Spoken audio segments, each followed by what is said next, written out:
right? I'm celebrating my freedom.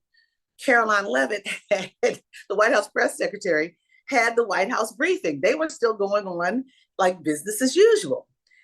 Two reporters asked, "Are you going to sign a proclamation?" She says, "I'm not tracking it." I'm like, wait a minute. This senior official told me, gave me all the language. So I don't know what happened along the way or if one side didn't consult with the other side. But either way, welcome to Juneteenth 2025. And without further ado, I would like to bring in someone who I am such a fan of. His name is Chris Jones. And this young man is a Democrat. He's got this PAC going on. Yeah, and he's got this PAC that's going on in Arkansas. And, you know, this is a man, a Morehouse guy, Morehouse College and HBCU, one of the premier, it's like the Black Ivy League, right? He ran against Sarah Huckabee Sanders. He's into STEM and all of this. He ran against Sarah Huckabee Sanders because he cared about the community. He wanted to serve. Sarah Huckabee Sanders, according to Chris Jones and some theories from others who were close to his run, shut down the press so they would not talk to this man. When I was working for another network, we did a profile piece on him and it exploded because people had not heard about him. This guy is not finished yet. He is not finished yet. His name is Chris Jones. He's out there doing a lot of things. He's very good friends with Governor Wes Moore of Maryland.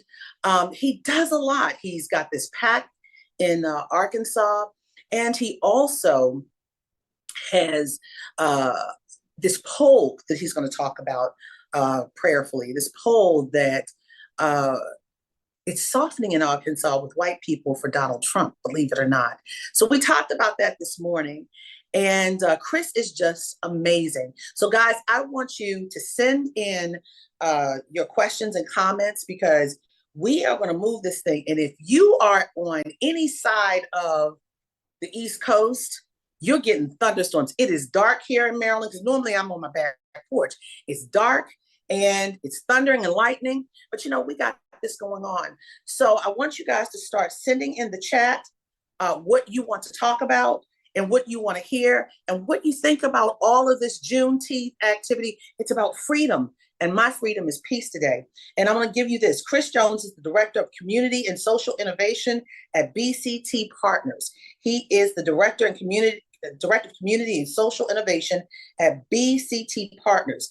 But either way, let me give you a little bit before, because we've done a lot of switching up today. And remember, Governor Moore is supposed to be coming on, and we just got word literally 5 minutes before he's doing a speech. So hopefully he'll come in. But if we don't get him today, we'll get him another day. But Chris Jones is coming up very soon, and the president of the NAACP. But let me tell you about Juneteenth. For those of you who don't know, this is a real thing. Juneteenth is the symbol of what happened in 1865 in Texas. 250,000 people, enslaved Africans, descendants of enslaved Africans. That was the end of really the Africans that had pretty much come into the country, I guess you would say, for enslavement. This group did not know that they were free. And it took the Union soldiers, Union troops to come in and say, you are free. 2 years later, after the Emancipation Proclamation. And without further ado, I want to bring in my friend, Chris Jones from Arkansas, Director of Community and Social Innovation at BCT Partners. Hello, Chris. There we go. I see you. How you doing? Be ye ready, right? Look. I will say I was taking my daughter on driving lessons. Oh, I've been doing that. We've been doing that here. Well, at least you got clear skies. It is thundering and lightning all up and down the East Coast, flooding and everything. It's crazy. So my husband just said, turn off all the non-essential lights. But I said, we got to do this show. This show goes on no matter what. It's a must. That's right. So Chris, talk to me. First of all, I call you Mr. Arkansas. You next to Bill Clinton, you're Mr. Arkansas. So talk to me. Talk to me about what you wrote today about Juneteenth, because I thought it was so provocative. Our dear friend Tracy Wilkes-Smith sent that to me, and I was like, yes. So talk to me about your piece that you wrote, and what is the significance of Juneteenth? Yeah, so let me give you a quick context. Mhm. I have a really good friend who's in Atlanta, and he's in a historic neighborhood in Atlanta. And one of the things that he does all the time is bring people together on his porch. Mhm. He'll and he they own property in the Gullah Islands as well. So, Wow. yeah, it's an amazing Dulles, couple. South Carolina, right? Yes, yes, exactly. Mhm. So Dr. Glenn Spencer and his wife, it's really to convene us, right? And so I thought about that because I saw him last week. And in addition to that, I remember my time on the vineyard. We've been to Martha's Vineyard, and I what's saw you on the beautiful Inkwell last on the time. Inkwell, what's beautiful about that is all the porches. And Yes. so as I was reflecting on Juneteenth and the world in which we live in with so much division and otherism and hate, I'm remembering my own grandmother's porch Wow. and on West 17th Street in Pine Bluff. And I remember her cooking. I remember sweet tea and my grandfather who drove a truck, my cousins being there. Mhm. And so what I wrote about today was Mhm. really about let's remember what it was like to be in community on the front porch. Yeah. And let's bring that back. Mhm. Because the front porch wasn't about agreeing with everyone, but it was about being in community. And so Being the in piece today community and was conversation at in least. conversation. Yeah. Exactly. I Yeah. learned so much on the front porch. So that's what the piece was about. A link between the front porch and Juneteenth and our call to come together. And let me get real nerdy for half a second. In addition to being a physicist, I'm also a sociologist. I told you it was STEM. I told you it was STEM. See, Go ahead. and in sociology, there's something called a third space. It's not home, it's not work, Mhm. it's in between. It's that third space, like a coffee shop, a Yeah. church, The where you bar, gather, the a barber barbershop. shop, a beauty shop, beauty salon, Mhm. where you gather and you grow together. Mhm. Well, the front porch is like a third space. And I think it's the best third space because it's connected. What I said in the piece was it's connected to the soul of the household, Mm. and it points out to the spirit of the street. Oh, the soul of the household that points to the spirit of the street. And the street is where we march, where we transport to get to food, Yes, soul feeding to everything. yes. Come All of it. on now. I caught it. I caught it, Chris. I There caught you it. go. Everybody, I want you to call your friends, tell them to join this conversation. Because if you don't know what Juneteenth is, you'll find out today. And also, we're going to be talking about so many issues right now that's today, some real issues. So, guys, please tune in. Get your friends. Tell them April's having tea and she wants you to join in. Come on now. And Come that's on now. right. We're with Chris Jones. So, Chris, um, this morning I was on The Contrarian with Katie Fang and the great Jen Rubin. And Mm, we started talking about Juneteenth. And I said it was about freedom yeah. in 1865. In 2025, we're still looking for first class citizenship and freedom. Still, There still. is something wrong with that picture. After Yeah. 250 years of the enslavement of Africans in this nation, prospering off of free labor, they were free, but we weren't. We're Yeah. still not free. Mm, After all these rights, right. after the marches, after Bloody Sunday, after Montgomery bus boycott, Yep. the Emmett Yep. Till, and all that happened, we The just got Lane Massacre, Tulsa Massacre, Black Greenwood. Wall Street, yeah, Greenwood, all of that. We are still not free as Black Yep. people. And our Yeah. brothers and sisters and cousins, Latinas and Latinas, are not free either. Mm, No due process. What do you mm. say to that? What we have lost the laws that we got like just before I was born Yeah. in the 60s. What do you say to that? We still are not free and we're still searching for freedom in this nation. In this nation, exactly. Look, America has yet to deal with its original sin, Mm.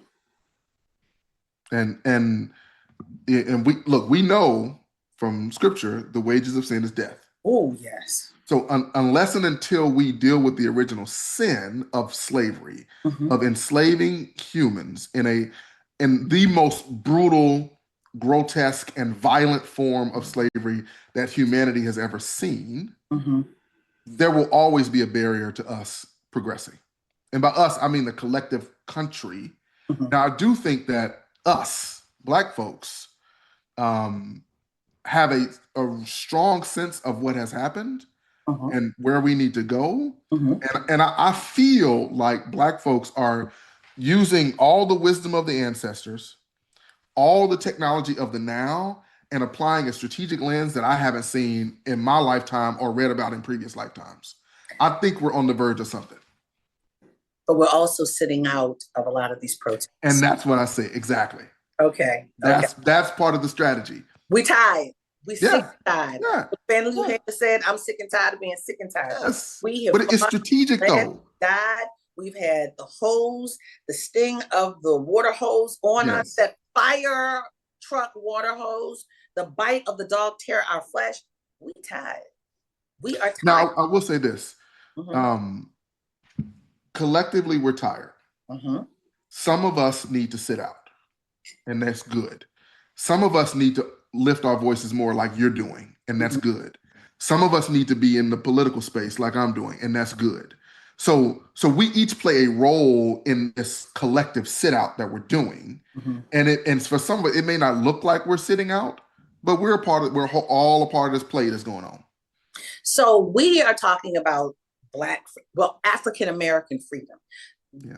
There is a collective of Blackness in this nation, but Yes. descendants of Africans in America, African Americans, and a lot of people don't understand that.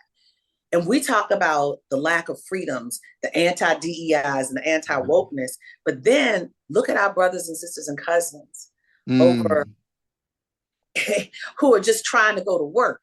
that's And it. you and I talked this morning, and Chris and I talked quite a bit. And All the I time. am such a fan of Chris.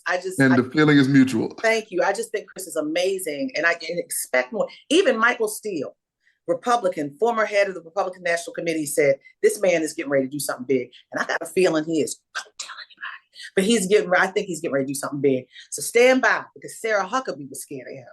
Now you know. So anyway, moving on.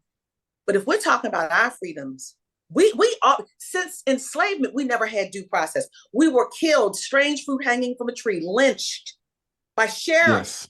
who wore masks and Yes. hoods, right? Yes. We were chased down by dogs trying to escape the plantations, right? Yep. All of this has happened since day one. No due process for us. Mm-mm. Now we're seeing the same thing. No due process.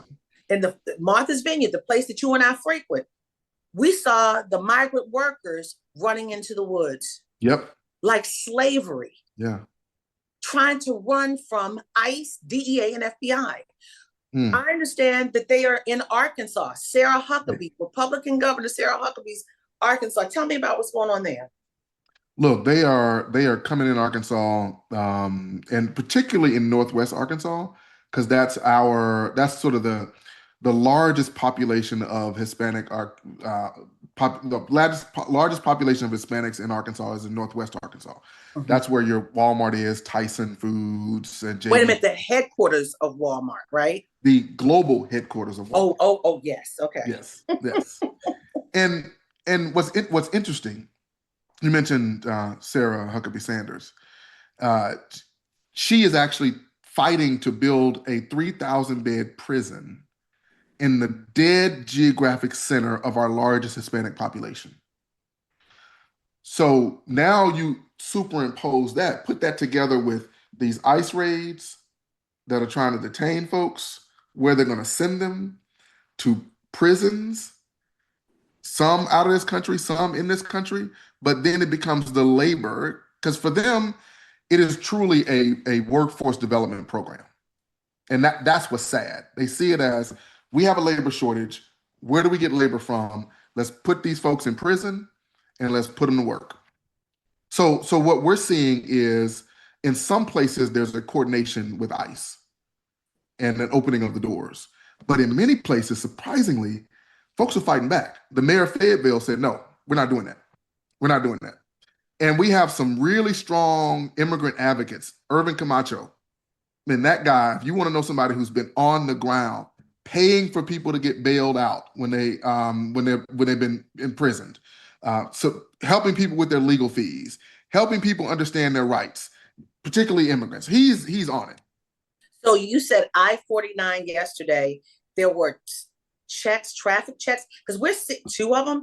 We're Yeah. seeing that everywhere, traffic checks. Because we were hearing about that from this vein from this route from DC to Baltimore, Right. 29 Colesville Yep. Road. My kids were like, "Mommy, don't drive that coming home," because we hear that they're doing ice racer, saying it's a sobriety check. So you're having the same thing, huh? Same thing. Same thing. Random checks. And like you said, we haven't seen a prevalence yet of the completely covered faces, Mhm. but it's coming.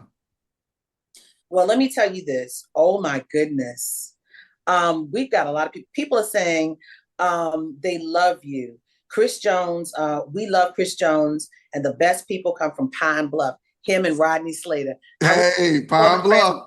Pine Bluff. Transportation Secretary Rodney Slater, former Transportation Yes. Secretary Former Rodney. trans, awesome, awesome mentor of Awesome. mine. He Yeah. is, yes. And someone also said, time for white people to step up. But you know, white people have been stepping up. Yeah. They are the vast majority of those No King Days, No King Yeah. Day protests, the Tesla protests, all of these protests lately have been white people and older white people at Older. that. Yes. Older white people. And let me tell you, we had at least 15 No Kings rallies in Arkansas. There were 200 people in Harrison, Arkansas. Mhm. Harrison was where the Grand Wizards of the Klan used to live. Oof. In Little Rock, we had almost 10,000 people show up for the No Kings rally. Mm. So, Big deal. folks, and it wasn't us. We were in the That's a mix. big deal. That's a big deal in that state. And then we also said, someone also said, I was told I was told as a 73-year-old to stay home because they're snatching people off the street if they don't have ID. It's happening. It's happening. And this is not unlike what we've seen, like you said, back during slavery. This is not Right. unlike what we saw in Germany under Hitler. It's not unlike what we've seen in, time and time again across history. And let me tell you this real quick. So I wrote a piece about 3 weeks ago that talked about democracy and oligarchy, Mm. and how they are closer than we think in America. And in America, we've always fought. It's been a constant battle for democracy and against the oligarchy. Look at the robber barons in the 1900s. The Rockefellers, the Vanderbilts, the steel, railroad, you name it, they controlled everything. So we're seeing it again now. The billionaires, the difference is the scale and volume this time. We've never seen 13 billionaires in the cabinet. Never. Yeah, this billionaire class, there's a certain type of billionaire class that everyone is watching right now that's Yes. ruling the world. And you know what I think? This is just Chris. This is just Chris. Okay, this is just Chris. Tell me, This is Chris. Chris. This is Chris. These are not the original billionaires of the family. Like the Sam Waltons of the family, they worked hard. Now you might not agree with everything they did, but they worked hard, they earned, and they generally wanted to give back. This is the second and third generation that didn't really work hard for anything. Look at the president. He he's a second, third generation super wealthy. He didn't work hard for his stuff. And so I think their appreciation of what it takes to work and earn is very different than the originators in their family. But you know, that is just typical. That's the life theory. Yes. The harder you work for something, the more you appreciate it, right? Yes. What 100%. was that $1 million loan, that little loan that wasn't anything according to Trump that he got from his daddy? Right. Give me that. Let's see what I do. Give you. Oh my gosh, give me that. So listen, all right, everybody, please tune in, get your friends, tell them this is an important conversation on Juneteenth.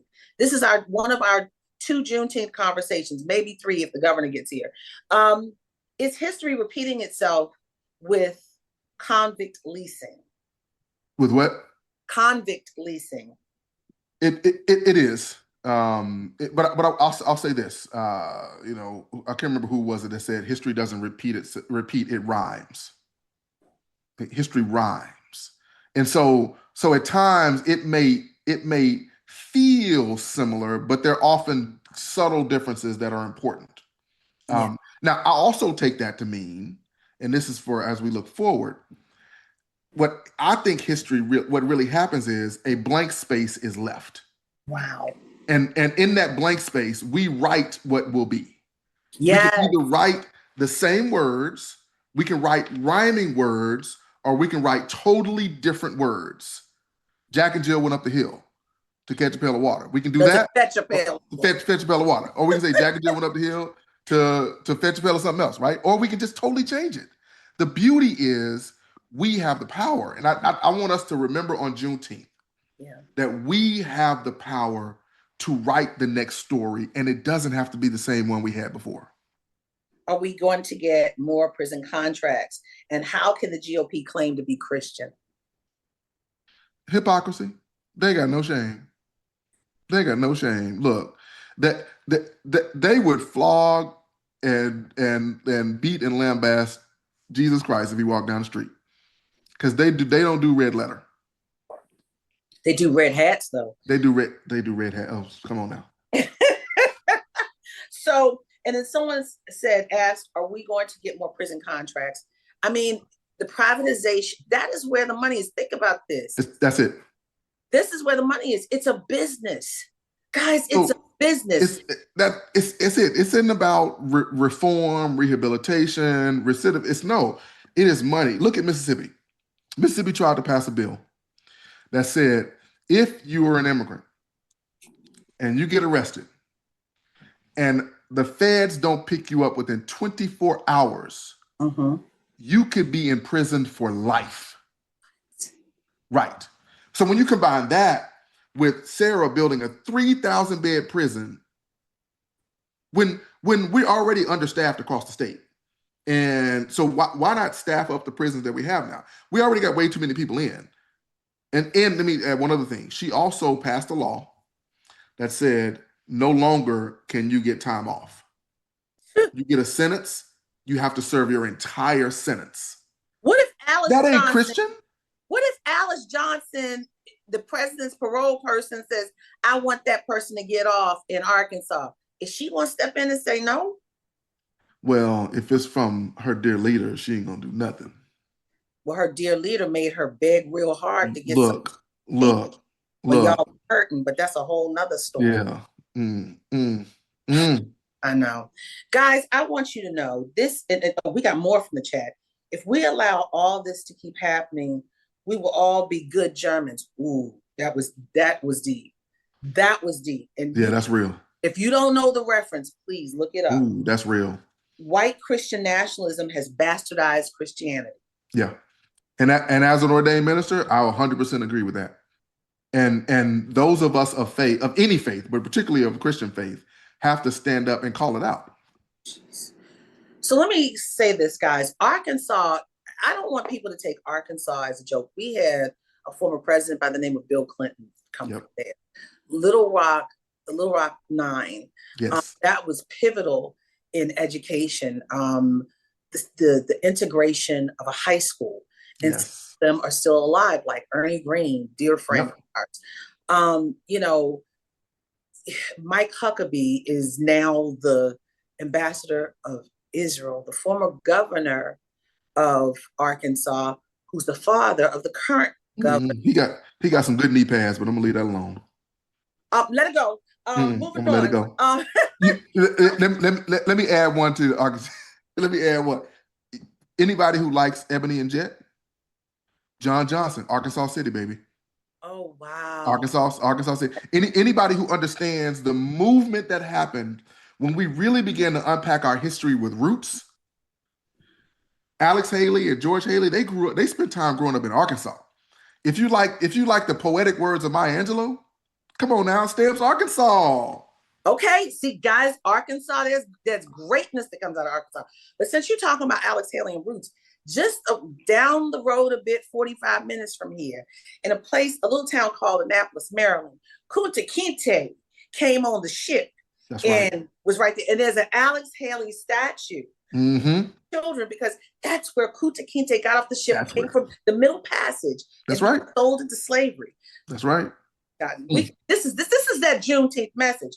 That's right. So as I'm building up Arkansas and you're building up Arkansas, You are a threat to the Republican Party. You definitely were a threat to Sarah Huckabee Sanders.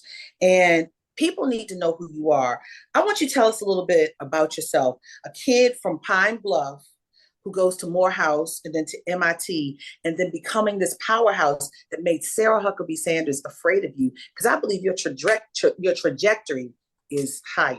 You don't have to say nothing. Well, no, as a journalist, you can say something on that if you want. I love it. I love it. Look, the main thing I'm gonna say is, the first thing I'm gonna say is, none of this in my life happens without God. None of it. And my role has been to live out who He created me to be.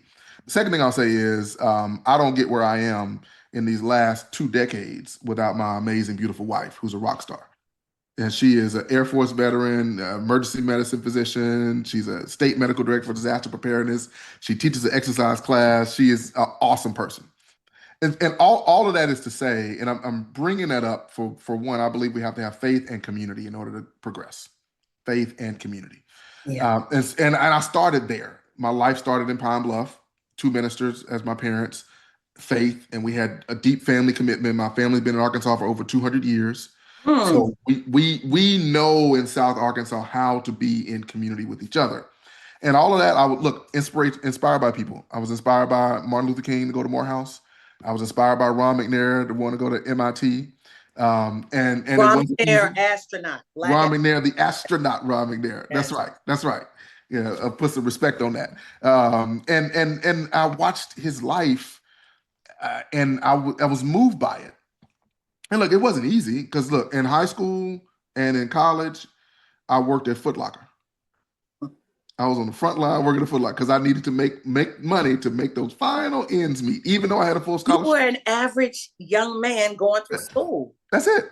I was working at a telemarketing place like a block from my house. That's it. We had to work. We had to work. And no, those experiences helped us see the world in a way that wasn't slanted or tainted, that was grounded and always staying grounded.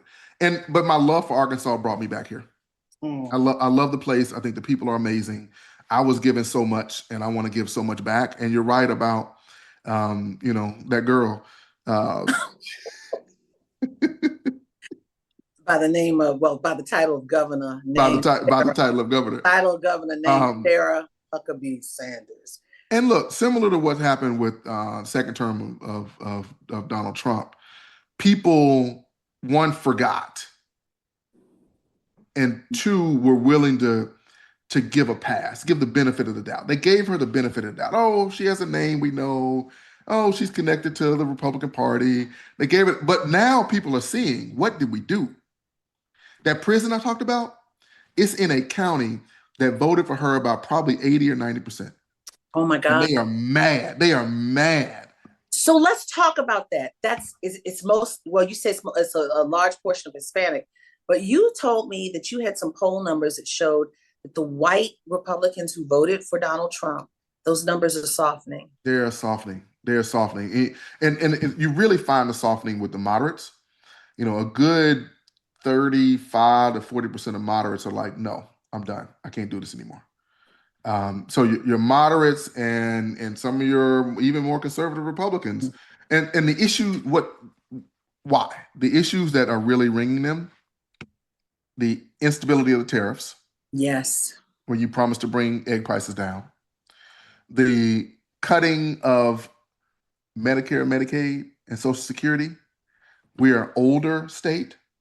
And when you cut Social Security, boom. Now, layer that on top of the fact that Sarah already purged. We were the fastest state in purging from Medicaid after COVID. The fastest state. The federal government said, look, you don't have to purge that fast. Slow down. Do it right. They didn't want to slow down. Put the gas on. So you had 500,000 people that got purged, and almost 100,000 kids were purged. No insurance. What they gonna do? These are things that have been bubbling up, and people are not happy at all about it. I think what our job is not to say, I told you so, you're dumb, you're bad, why'd you do it?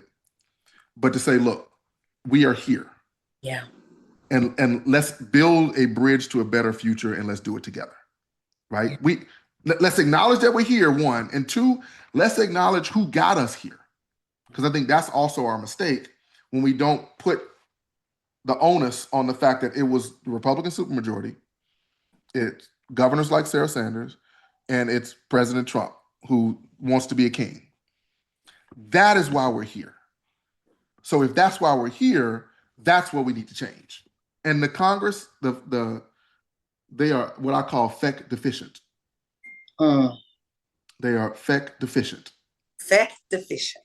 Yes. Feck deficient. Also known as feckless. Feck, you are feck deficient. Yes. Woo! So right. Listen, everybody. Thank you for joining and keep on coming. Tell your friends because we still have more to come. But here's the deal. I just read something today that I forgot what source, but it was a credible source. I'm not going to say the name of the source but it was a credible source. It said by 2034, Social Security will run out of money. That's like less than 10 years. Yeah. And I'm like, wow. Yeah. So, and they're trying to give tax cuts to billionaires? And paying a lot of money for a parade that he was bored in. He was sitting there bored. Can I tell you, I don't know if this is true or not, but I suspect that every soldier that was marching they are some of literally the best soldiers in the world. So they know how to march in lockstep. I think they were doing it out of protest. No, but you know what? A lot of these other countries that do this, like France, Russia, right, they are drilled to do that. They're drilled to come out step in North Korea. They're drilled to do that. That's not what we do. No. Our military men and women go understanding the mission. Yes. Not anticipating or expecting any kind of flurry and it ain't political. All they want is their family to love them and come home to love. Not this stuff posed as the 250th anniversary for the Army, but that's not the end of there. Chris, is there anything else you'd like to add? Because I could talk to you forever. I just want to say thank you. I adore me some Chris Jones. And like I said, guys, and he'll tell you, because I was like, who is this person running up against? They said he's black. I said, black? I said, oh, I think Sarah Huckabee Sanders is trying to shut it down. And then you and I started talking. Yep. And that article I did at that other place that I worked, that article oh, it blew up. It blew up. Because they were shutting all the reports down about you. You are a threat to the system of Arkansas. Yeah. Well, we're gonna keep doing what God tells us to do. We're gonna keep I'll have an announcement soon. Oh, I'm gonna come to you with an announcement. Don't worry. I'm here for it. Julia, Billy, you hear that? My team, we right. We go get the party going, and ain't nobody gonna shut us down this time. Your mouth to God's ears. Look, the good guy. So I will say this. I believe that everyone has a role in writing the history that is the history that will be over the next 100 years. Everyone has a role. Yes. And I believe we're at a time where the fact that they are shredding what I call the social contract, what is called the social contract, the relationship that people have with their society, with their government, like the understanding that I don't go outside butt naked. Like I don't do that. I don't do that. That's the social contract, right? Yeah. Understanding that if I work hard and get an education, I should have a job on the other end. I should be able to take care of my family. Understanding those things. They're ripping it to shreds. A lot of us in this moment will want to lean back and rebuild what was there before. Forget it. This is our moment, our opportunity to build something completely new. Like just to reimagine what the social relationship should be between each other and among all of us. What's the world we actually want to live in? So I say to us, don't fight to keep systems alive, because these folks are tearing them down.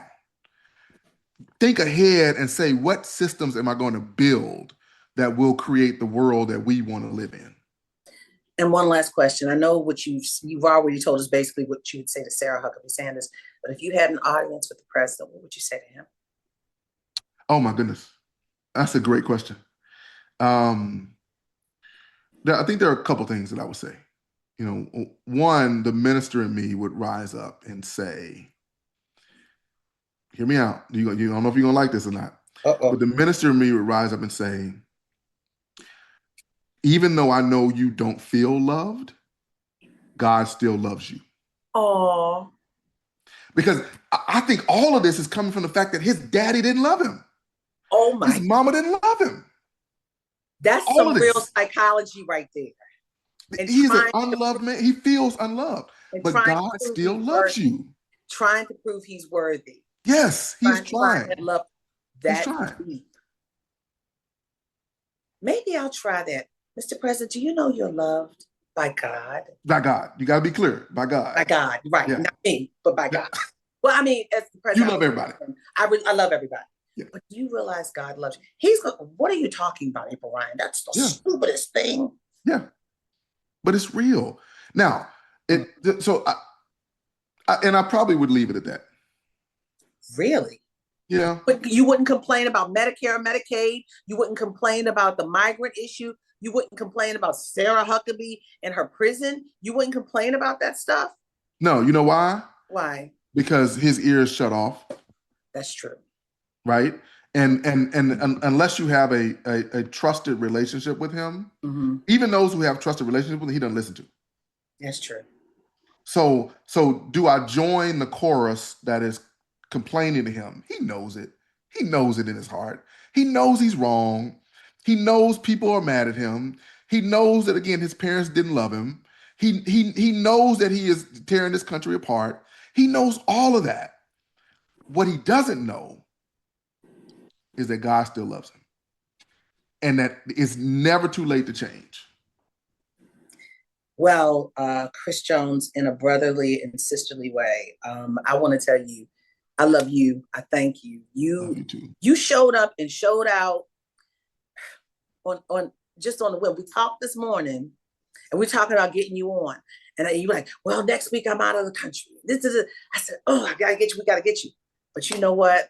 God worked it out He right, worked it out. He worked it right out. on time. He worked Right it on out. time.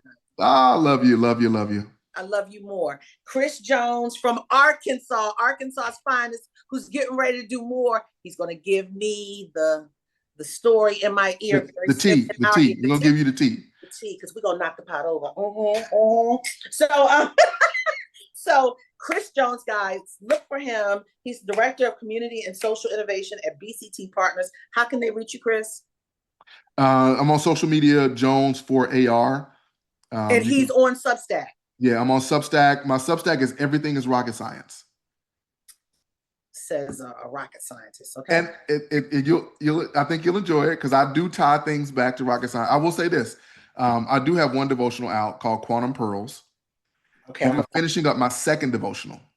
Okay. And the second one is finding spiritual wisdom in a STEAM world: science, technology, engineering, arts, and math. So I take a science concept and I tie it to the Bible and the Bible scriptures. Arkansas's finest, guys. Chris Jones. Chris, thank you so much.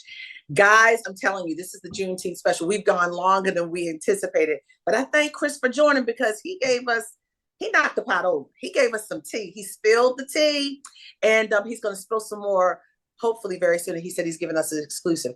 So, guys, here's what I also want you to know. We talked today also with Derrick Johnson, the president of the NAACP. And you talk about knocking the pot over.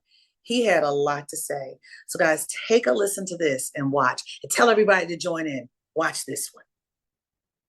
It's an honor now to go to the president of the NAACP, the National Association for the Advancement of Colored People. In this moment where it's anti-woke and anti-DEI, that name still stands. The longest and the oldest civil rights organization in this nation. We have the president, Derrick Johnson, with us. Thank you so much for joining us. In this moment, this Juneteenth, I want to talk to you about a lot of things. There are a lot of things going on. One, the main thing, you made news. I understand there was a press conference in Charlotte, North Carolina, where you're going to have your convention, your annual convention. And a reporter asked, will you invite the President of the United States? And you were clear. Tell us what that response was and why, if you could elaborate a little bit more on why you're not inviting the President of the United States. But when asked the question if we would be extending an invitation, it was clear for us that the answer is no. We are a pro-democracy organization. We believe in the Constitution. We believe in the principle that every citizen should be afforded equal protection under the law. We believe in the rule of law. We respect individuals' identity, whether it's cultural, racial, ethnic, gender-based, however, we believe that every human being should be treated with dignity and due process should be afforded regardless of one's citizenship status. We believe that our armed forces should be used to defend our nation and not turn in on its citizens. And all those things are activities that the NAACP has fought for, is embedded in our mission, is embedded in our history. And if any individual, regardless of the office they hold, is not in support of democracy, is willing to turn the armed forces against its citizens, would use one's identity, such as race, and weaponize it, we will not, and nor should we ever give access to our platform for an individual to stand on who lacks any discipline. You don't know what will be said. Therefore, we made a clear decision that there will be no invitation extended to this president. President Johnson, you are very clear. You're standing 10 toes down. You're very clear on this.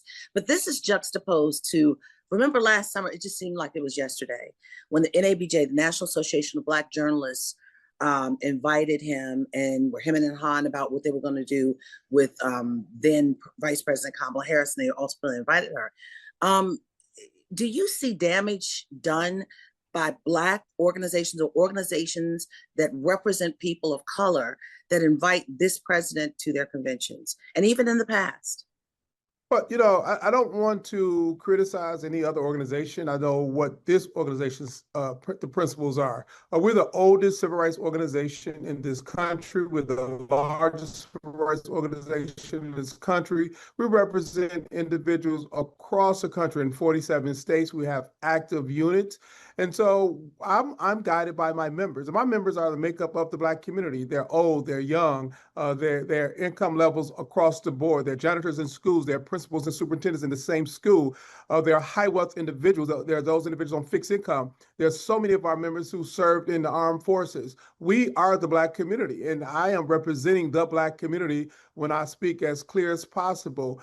We should never concede our platform for an individual who is not only anti-Black, but they're anti-democracy, they're anti-rule of law, and they're anti all of the history, the mission, and the integrity of the association. So we would never capitulate for someone else's convenience when we must at all times represent all of who we are at any given moment.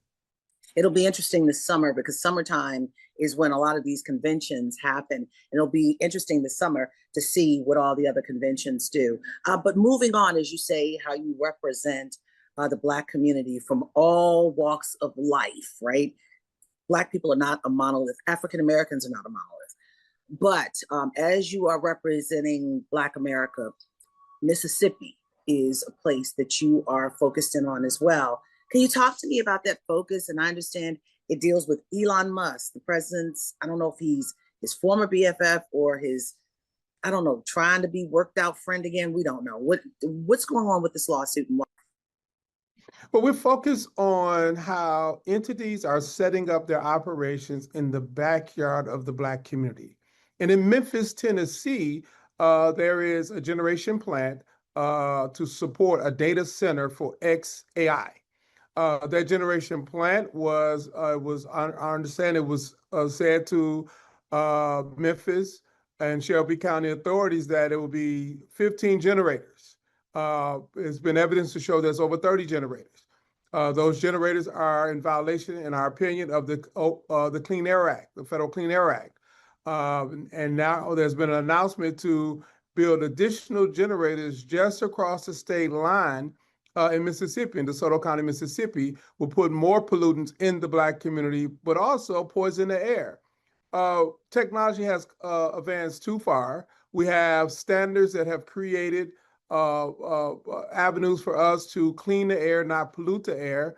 As this technology grows, there's going to be more demand. And so it's not just XAI, it's not just Memphis, Tennessee, or DeSoto County, Mississippi.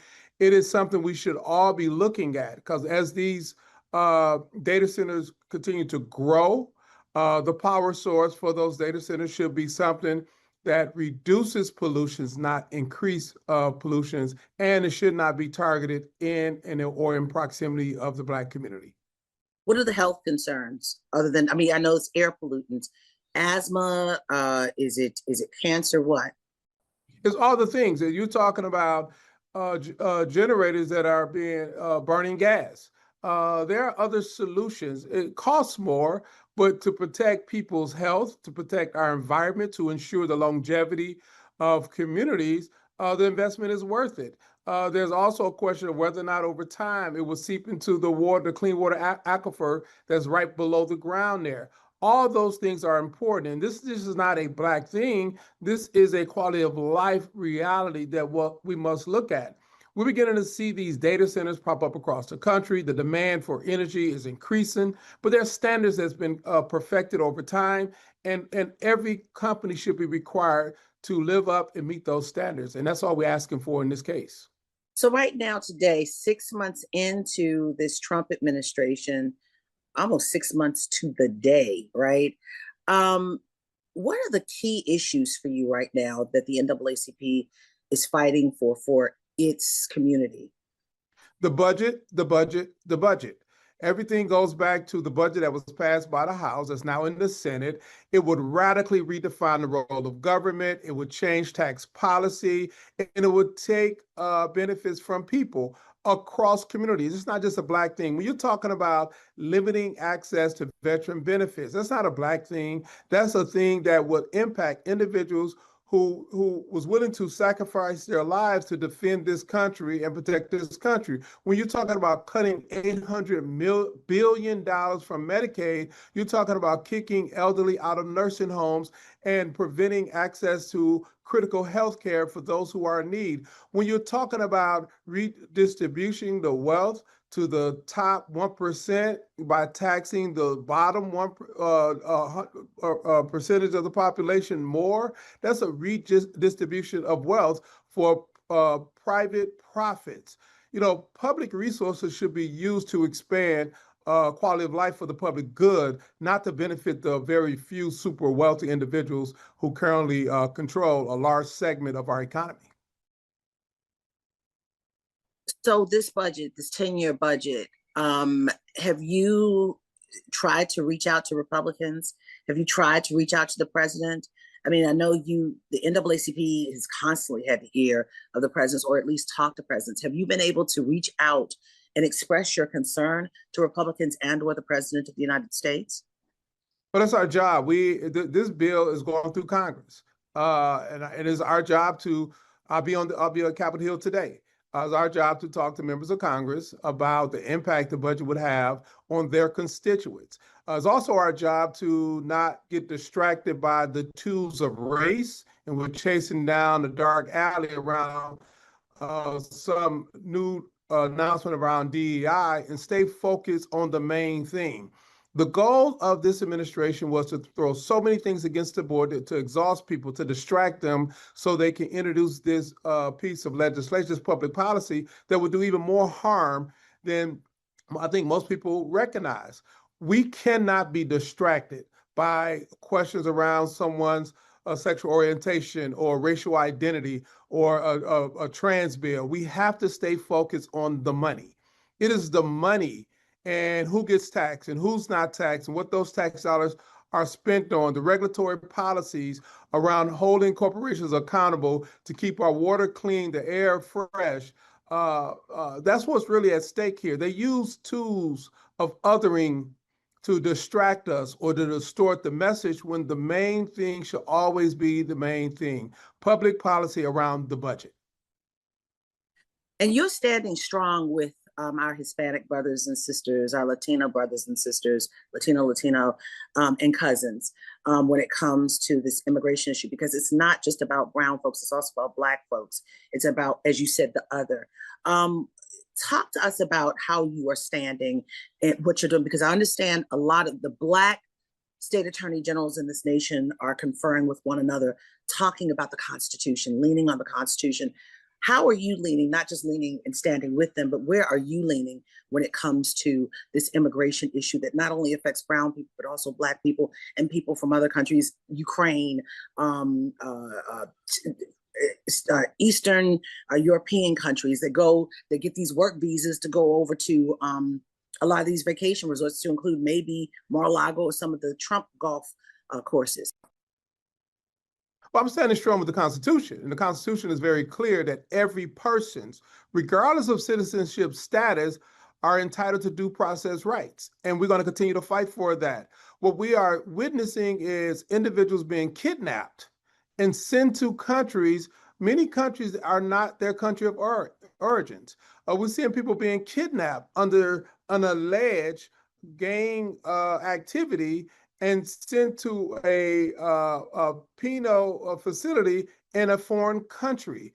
That's kidnapping. And our Constitution speaks to every persons are entitled to due process rights. And that's what we're standing clear about. In addition to that, in 2019, we filed the lawsuit that went to the Supreme Court, ultimately successfully, to prevent this president, when he was in office the first time, from doing away with DACA.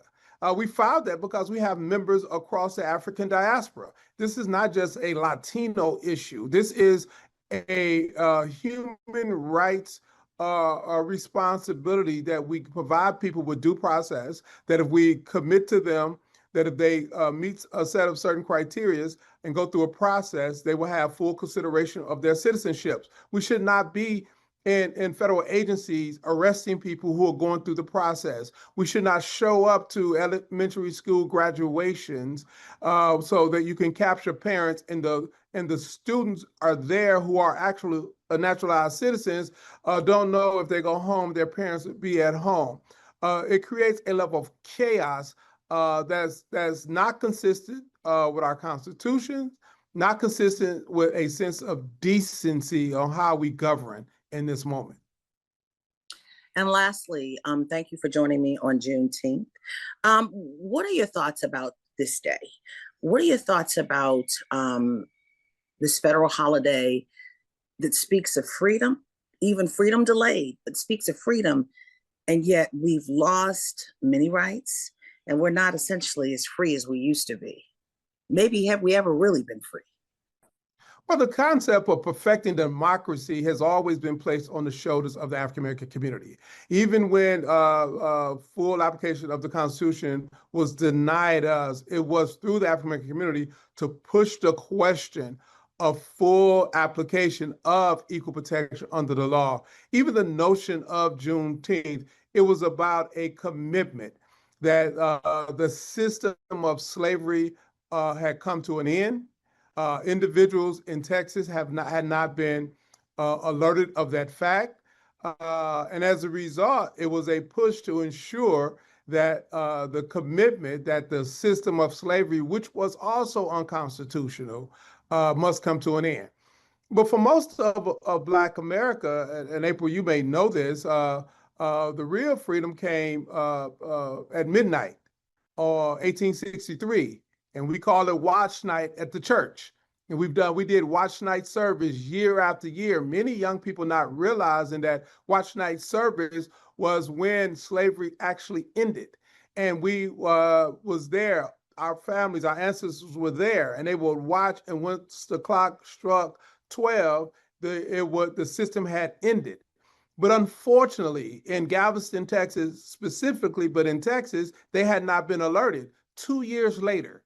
And so that's why Juneteenth is also significant, because it was at that moment that Africans at that time who had become American citizens as a result of the passage of the 13th, then 14th and 15th Amendment, we were true citizens. So we were Africans, now we're African Americans. This is our country, more so than anyone else. We built this joint, as my friends say, for for free.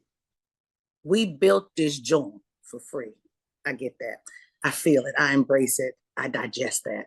Sir, let me ask you this. Can you trace back to your roots? Because I've gone to a point on one side of the family. Can you trace back to slavery? I can't. Well, I can. So yes and no, right? We were privileged in 2019 to take a delegation to Ghana. Yes. Just under 300 people, and we partnered with AfricanAncestry.com. And so I Yes. know my ancestor come from a village, a tribal village from Nigeria, but then there's a loss of chain of understanding once they left the shores. You know, Yeah. where did they end up? What was their disposition, and how did they make their way to West Tennessee, where my family is from, just north of Memphis? And so there are a lot of gaps. Yeah. And unfortunately, those gaps leave us at a loss around many things: memories, ancestral understanding, behaviors, medical histories, land ownership, asset ownerships. And that's why there's always been a push to repair for the damage that has been done because of those gaps. My second great grandfather on my mama's side, I can go back to, his name was Dollar Brown, sold on the auction block in Fayetteville, North Carolina. He married a woman named Laura, Laurah.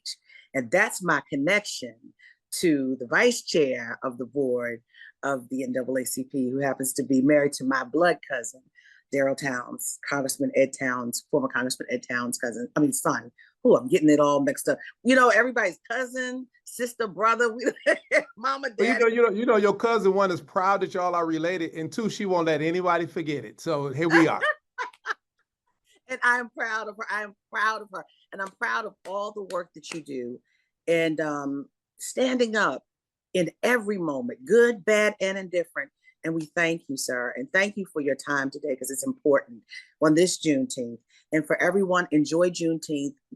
Really think about what President Johnson said, the meaning of Juneteenth. It's not just a day off. It's not just to go to the beach or get a sale at a store or online somewhere. It's about the moments that were missed, and a people who are still searching. And like the president, he went on AfricanAncestry.com. I found out through AfricanAncestry.com, I'm part of the Mende tribe from Sierra Leone. That Mende tribe is the group that rebelled on the Amistad. So I guess that's where I get it from, sir. I don't know. But for all of you, thank you, President Johnson, and thank you guys for channeling in today to the Contrarian on this Juneteenth. Please subscribe. Don't forget. And thank you for joining in to the Tea with April. We got more tea next week. We knocked the pot over again this week. Take care, guys. Peace and power.